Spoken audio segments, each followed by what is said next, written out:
네, 오늘 발제 제목을 같이 한번 읽어보겠습니다. 시작. 비즈니스에 어떻게 도움이 될 것인가. 이 발제 제목은 우리가 발제를 처음에 시작을 해서 조별 토론하고 이 자리에서 마칠 때까지 항상 우리 머릿속에 넣어놨으면 좋겠습니다. 이 문장에 보면은 주어가 빠져 있습니다. 우리의 노력이 비즈니스에 어떻게 도움이 될 것인가 라는 내용인데요. 우리가 이 발제를 마치고 또 조별 토론을 하게 될 것입니다. 그러면은 조별 토론에서 많은 분들이 뭔가를 말씀을 하실 텐데 그 말씀하실 때도 똑같이 생각하면 좋을 것 같습니다. 내가 지금 말하고자 하는 것들이 이 조별 토론에 어떻게 도움이 될 것인가. 또 우리가 CBMC 153G에 매 주마다 조참 포럼에 나오는데 이 C3 조참 포럼이 어떻게 나에게 비즈니스에게 도움이 될 것인가. 이런 계속적으로 목적 지향적인 그런 의문을 우리 가운데 뒀으면 좋겠습니다.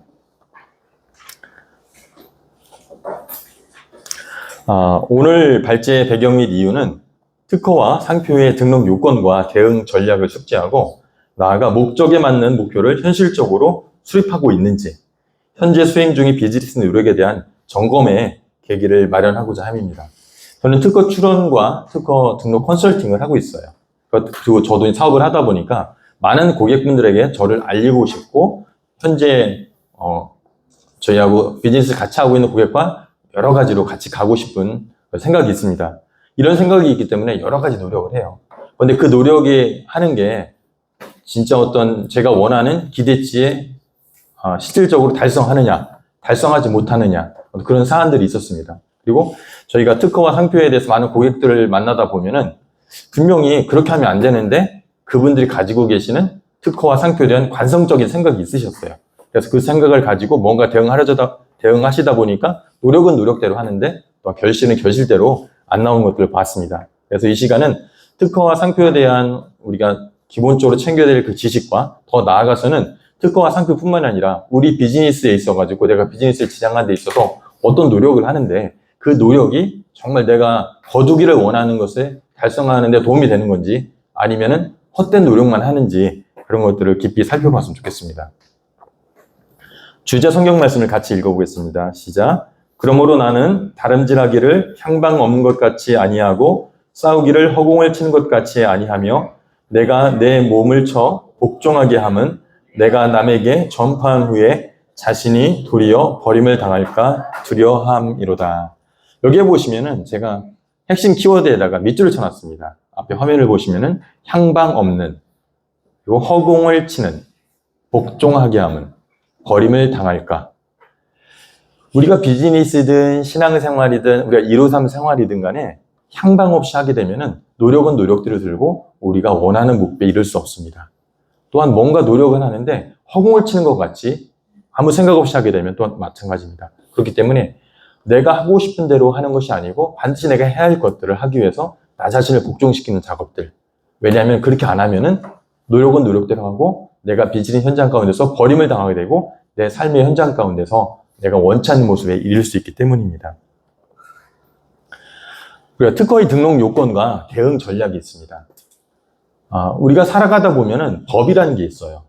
법에서는 요건을 항상 만들어 놓는데 그 요건에 위배가 되면은 법을 위배했다고 우리가 얘기를 합니다. 내 생각에는 괜찮을 것 같은데 그렇지만은 법에 규정된 것들을 지키지 않으면은 법을 위배했다고 나옵니다.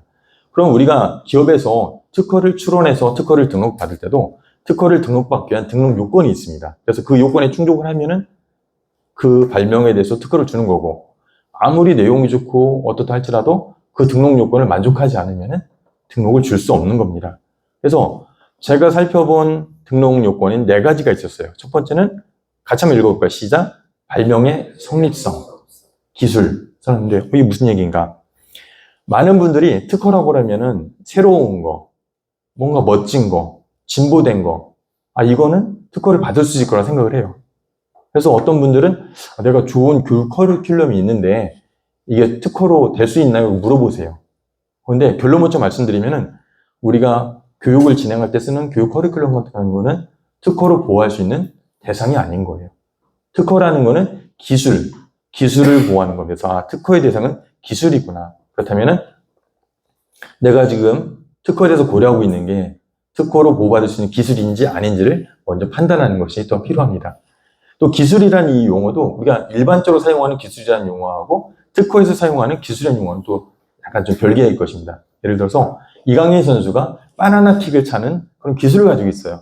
자, 그러면 어떤 선수가 바나나 킥을 차는 그런 기술 특허를 받을 수 있느냐? 그거는 인간의 행위이기 때문에, 인간의 경험에 의해서 나오는 행위이기 때문에 그거는 특허로 받을 수 있는 기술이 아닙니다. 아, 이게 기술이라는 단어가 들었다고 해서 모든 것이 다 특허를 받을 수 있는 게 아니구나, 이게 알 수 있습니다. 그래서 특허법에는 발명에 대해서 뭐라고 하냐면은 자연법칙을 이용한 기술적 사상으로서 고도한 것이다, 이렇게 나오고 있습니다. 그래서 특허에서 보호받을 수 있는 기술이라는 건 뭔가 자연법칙을 이용해야 되겠구나, 그리고 그 중에서 고도한 것이겠구나, 기술적 사상이 있구나, 이렇게 아시면 되겠습니다. 그리고 두 번째 보면 신규성과 진보성이라고 되어 있어요. 특허라는 거는 이 시대에 어떤 특정한 사람한테 독점적인 권리를 주는 겁니다. 근데 이 시기에는 무한 경쟁 시대잖아요. 근데 어떤 특정한 사람한테 권리를 주기 위해서는 뭔가 그 사람이 뭔가 기여를 한다는 얘기죠. 특허는 어떤 기여를 하는 거라고 생각하냐면은 그 사람이 만약에 좋은 기술이 있는데 나 혼자만 가지고 있고 나 혼자만 쓰고 있어요. 그건 노하우인 거죠. 그러면은 그 사람은 좋은 제품을 만들겠지만은 더 이상 발전이 없는 거예요. 근데 어떤 사람이 내가 가지고 있는 기술을 이 세상 가운데 공개한다는 얘기죠. 그러면은 그 공개된 기술을 가지고 다른 사람은 더 좋은 기술을 만들 수 있는 거예요. 아, 당신이 좋은 기술을 공개함으로 인해 가지고 산업 발전에 이바지 하니까 우리가 특허 출원일부터 20년 동안 독점권을 드리겠습니다. 그렇게 나온 게 이제 특허권이거든요. 그래서 그러면은 특별한 기술에 대해서 뭔가 가치 있는 기술에 대해서만 특허권을 부여될 겁니다. 그래서 그때 보는 것들이 신규성과 진보성이에요. 그래서 신규성이라는 거는 내가 지금 발명하고 출원한 것들이 세상에 이전에 없었어요. 똑같은 물건이 없는 걸 신규성이 있다고 하는 거죠. 예를 들어서 만약에 어떤 사람이 출원을 했는데 똑같은 게 있었어요. 아, 그러면 이거는 신규성이 결여돼가지고 특허를 줄 수 없습니다, 얘기를 합니다. 또 진보성이라는 거는 똑같은 하나의 제품은 아닌데 몇 개의 제품이 있고 그 속에 기술을 한 세네 개 정도를 합쳐가지고 조합을 해서 이 발명을 만들 수 있다. 그리고 그거를 아주 용이하게 쉽게 발명할 수 있다. 이렇게 하면은 그것도 진보성이 결여되었다고 해서 특허를 줄 수가 없습니다. 그래서 우리가 생각을 할 때는 만약에 똑같은 물건이 없었어. 아, 그럼 특허가 될 수 있겠네? 그런 가능성이 있겠네 생각하시면 돼요. 근데 똑같은 물건은 없었는데 몇 개의 기존에 있던 기술로부터 취합을 해가지고 그걸 쉽게 결합해서 내 발명을 만들 수 있나? 내 기술을 구현할 수 있나 생각을 해보시는 거예요. 그래서 몇 개의 기존의 기술을 합치더라도 내 기술을 구현하기는 좀 어려울 것 같아. 이러면 이게 좀 특허가 될 수 있겠구나. 그런 생각을 하시면 되겠습니다.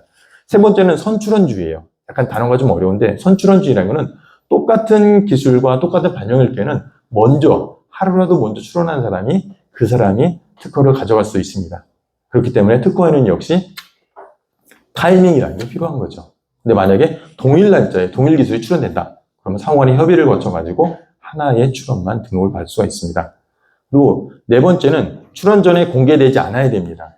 아까 뭐라고 말씀드렸냐면은 이 특허라는 것은 기술을 공개함에 대한 대가로서 20년 동안 독점권을 준다고 얘기를 했습니다. 그렇기 때문에 우리가 특허를 출원하고자 하는 생각이 있다 그러면 그 기술을 먼저 공개하면 안 되겠습니다. 그런데 피치 못할 사항을 공개를 했다. 그럼 1년 내에 신규성 의제 주장을 하면서 출원할 필요가 있습니다. 자, 여기 네 가지가 있어요. 만약 근데 이 네 가지 중에 하나라도 위배되는 게 있다고 하면은 그 특허는 출원하더라도 등록을 받을 수 없습니다. 근데 우리가 특허 출원을 했었는데 이 네 가지 중에 하나를 뭔가를 위배를 하게 된 거예요. 그러면 거절료가 나와요. 그럼 거절료가 나오면은 그 거절료를 극복하기 위한 의견서와 보정서를 제출할 수가 있는데 그때도 역시 이 등록 요건들을 생각하면서 뭔가 액션을 취해야 됩니다. 그런데 많은 분들이 제가 만나봤던 모든 분들이 이 네 가지를 생각하지 않고 뭐라고 반응하냐면은 우리 기술 되게 좋은 건데 왜 심사관이 특허를 안 줬을까요? 그 심사관이 전문 지식이 없습니다. 아니면 너무합니다. 막 그런 얘기만 한다는 거죠. 근데 그렇게 억울해할 필요도 없고 그렇게 말할 필요도 없는 거예요. 이 네 가지 요건에 맞게끔 내가 주장을 하게 되면은 특허청에서는 특허를 줄 수밖에 없는 겁니다. 자, 우리는 상표를 찾아볼게요. 상표는 두 가지만 기억하시면 돼요. 첫 번째 같이 읽어볼까요? 시작. 식별력, 로고 추가를 통한 식별력 제거. 두 번째는 동일 유사의 선출원, 선등록 상표입니다. 상표에서는 딱 두 가지만 기억하시면 돼요. 식별력이라는 단어. 그래서 만약에 내가 상표를 출원하기를 원해요. 상표를 출원하는 목적은 뭐냐면 내가 가지고 있는 브랜드가 있고 내가 가지고 있는 상호가 있는데 그거를 법적으로 보호받기를 원하는 거예요. 이거는 이 상표는 내가 만든 제품이야 하는 또 업무상의 신용 유지와 수요자의 이익 보호, 그러니까 출처를 나타내는 거거든요. 그러려면 식별력이 있어야 돼요. 예를 들어서 삼성이라는 로고가 새겨져 있어요. 그러면 그 제품은 삼성에서 만들었다는 걸 알고 있어요. LG라고 써 있어요. 그럼 그 제품은 LG에서 만들었구나라고 사람이 생각을 해버리는 거죠. 그러니까 모든 상표에는 식별력이 있어야 됩니다. 그런데 이 식별력이라는 거는 구별하는 거거든요. 예를 들어서 만약에 애플이라는 브랜드가 있어요. 애플이라는 회사가 있고 그거 같은 경우는 여러 가지 제품들이 있는데 만약에 사과에다가 애플이라고 하면은 애플이 사과를 뜻하는 거니까 식별력이 없는 거죠. 근데 애플이라는 거는 회사 이름이었고 전자기기였기 때문에 등록을 받을 수가 있었어요. 그래서 만약에 내가 이제 회사를 새롭게 창업을 하거나 새로운 브랜드를 이제 론칭하기를 원하는 거예요. 그러면은 내가 사용하고자 하는 이 상표가 식별력이 있는지 없는지를 판단하셔야 돼요. 만약에 내가 단어를 이렇게 하면은 사람들이 이해하기 쉬울 거야. 이렇게 결정을 만든다는 거죠. 그러면 사람들이 이해하기 쉽지만은 식별력이 없는 단어일 수 있기 때문입니다. 두 번째는 동일 유사 선출원, 선등록 상표가 있는지 없는지를 판단하는 거예요. 내가 지금 출원하고자 하는 상표가 이미 출원이 동일하거나 유사한 상표가 출원이 돼 있거나 그리고 이미 등록되어 있으면은 내가 출원한다 할지라도 등록을 받을 수가 없습니다. 근데 만약에 내가 출원하고자 하는 상표가 다른 사람이 출원했다가 포기를 한 거예요. 그러면 그거는 내가 출원할 수가 있는데 내가 출원하고자 하는 상표가 이미 지금 출원돼서 심사 중이거나 이미 등록되어 있는 경우에는 등록을 받을 수가 없습니다. 근데 제가 이 상표에 대해서 왜 두 가지를 말씀드리냐면은 나중에 거절 이유 나올 때도 그렇고 특허청에서 심사할 때도 이 두 가지를 살펴봐요. 출원된 상표가 식별력이 있는지 없는지를 판단하고 두 번째는 동일 유사 선출원 선등록 상표 있는지를 살펴보게 됩니다. 그리고 만약에 둘 중에 하나라도 유배가 되면은 그런 등록을 받을 수가 없어요. 근데 많은 분들이 식별력과 동일 유사 선등록 거절 이유가 났을 때 대응 방법이 달라요. 그래서 식별력에 대한 거절 이유가 나왔을 경우에는 새로운 로고를 붙여가지고 그 식별력을 획득할 수 있기 때문에 등록을 받을 수 있거든요. 근데 동일 유사 선출원, 선등록 상표가 있는 경우에는 로고를 붙인다고 하더라도 이건 해결이 안 되는 거예요. 이때는 어떻게 되냐면 결국 브랜드를 변경할 수밖에 없어요. 그러니까 동일 유사 선등록 선출원 상표가 있다는 얘기는 그 단어 때문에 내가 사용하는 브랜드 그 텍스트 때문에 등록이 안 되는 거거든요. 그럼 거기다 아무리 로고를 붙인다 할지라도 그거는 선등록, 선출원 상표의 거절 이유를 극복할 수 없다는 거예요. 근데 많은 분들이 이거를 대응할 때 어떻게 대응하냐면은 대표님, 그러면 거기다 앞에다가 새로운 로고를 붙이면 되잖아요 라고 대응을 하는 거예요. 근데 새로운 로고라는 거는 식별력 문제 있을 때만 로고를 통해서 그 거절 이유를 극복할 수 있다는 얘기죠. 근데 되게 아이러니하게 우리가 사업을 하다 보면은 항상 이런 생각을 가져요. 어떤 문제점이 발견이 됐어요. 그럼 그 문제점을 해결하기 위해서 그 문제점을 해결할 수 있는 솔루션을 우리가 실행을 하고 기획을 해야 되는데 어떤 솔루션을 기획하고 행하냐면은 내가 지금까지 내가 관성적으로 해왔던 어떤 액션과 기획을 이 문제를 해결하기 위해서 한다는 얘기죠. 예를 들어서 만약에 식별력의 문제가 생겼다 그러면은 굳이 그 브랜드를 바꿀 필요 없이 앞에다 로고만 붙이면 돼요. 만약에 어떤 직원들과의 문제가 생겼어요. 근데 감정 문제가 있었어요. 그럼 그 감정을 해결해야 되는데 돈으로 해결하기를 원하는 거예요. 말로만 해결하기를 원하는 거예요. 내가 지금까지 그렇게 해가지고 해결된 사례가 있었으니까. 근데 그건 잘못된 거죠. 우리가 어떤 문제를 해결하기 위해서는 그 문제를 해결하기 위한 바로 필수 구성 요소인 그것들 솔루션을 취해야 되는데 내가 해왔던 관성에 의해서만 그렇게 하게 됩니다. 그래서 상표일 때는 이런 것들을 생각을 해야 되겠구나. 우리가 알고 계셔야 될 것 같습니다. 그래서 특허와 상표에 대한 비즈니스 우리가 의사결정을 하게 될 텐데 어떤 생각을 하셔야 되냐면은 특허와 상표는 우리 비즈니스에 경쟁력을 제공할 수 있어요. 그래서 만약 내가 특허를 가지고 있다. 그러면은 이 권리에 대해서 내가 20년 동안 할 수 있으니까 다른 사람이 20년 동안은 내 허락을 받아야만이 이 권리를 행사할 수 있는 거죠. 무한 경쟁 시대에 20년이라는 시간 동안 내가 독점권을 행사할 수 있다는 건 대단한 경쟁력이거든요. 근데 어떤 분들은 야 그렇게 특허를 받아도 별 도움이 안 돼. 이렇게 말씀하시는 분들은 되게 무책임한 거예요. 왜 그러냐면은 예를 들어서 나한테 몽둥이 하나만 있어도 이 몽둥이 하나를 가지고 되게 큰일을 할 수 있거든요. 예를 들어 삼성 같은 경우는 그 나기뼈 하나 가지고 되게 많은 사람들 쳤잖아요. 그러니까 만약에 이 특허 등록 받아봤자 도움이 안 되라고 얘기하는 거는 자기가 무책임하고 자기가 무능력한 걸 얘기하는 거지, 이 무한 경쟁 시대에 어떠한 아이템에 대해서 독점권을 줬다는 얘기는 그 독점권을 잘 활용만 해가지고 자기가 어떻게든 간에 그 비즈니스를 살려야 되는 겁니다. 근데 좀 아쉽게도 이렇게 독점권을 가졌으면은 내가 사업을 뭔가 잘해야 되는데 이 특허와 상표라는 것들이 등록받았다고 해서 비즈니스 성공을 꼭 보장하진 않아요. 근데 많은 분들은 내가 특허를 가지고 있으면은 이제 이 기술은 나만 쓸 수 있으니까 내가 되게 잘할 거 하면서 막 투자를 무리하게 이끌어 들어가거든요. 근데 그건 아니란 얘기죠. 권리를 획득받는 건 획득이고 비즈니스 성공이라는 것은 역시 또 다른 문제다. 또 이제 남 좋은 일, 보기 좀. 우리가 어떤 일을 하게 되면은 특허 그래도 한 5건 정도 가지고 있어야 되지 않을까? 5건도 짜고 한 10건 정도는 가지고 있어야 사람들이 되게 좋게 봐줄 거야. 왜냐면 특허를 가지고 있는 기업은 기술 기업이니까 우리가 10건 정도 가지고 있으면은 기술 기업으로 봐줄 거야. 이렇게 하고서 특허를 무리하게 이렇게 하게 되고, 상표 같은 경우도 이 브랜드 우리가 쓸 건데 이거 딴 사람이 쓰면 안 되니까 이거 등록 받아놓을 거야. 이거 받아놓을 거야. 이거 받아놓을 거야. 그래서 되게 무리하게 상표를 획득하는 경우가 있어요.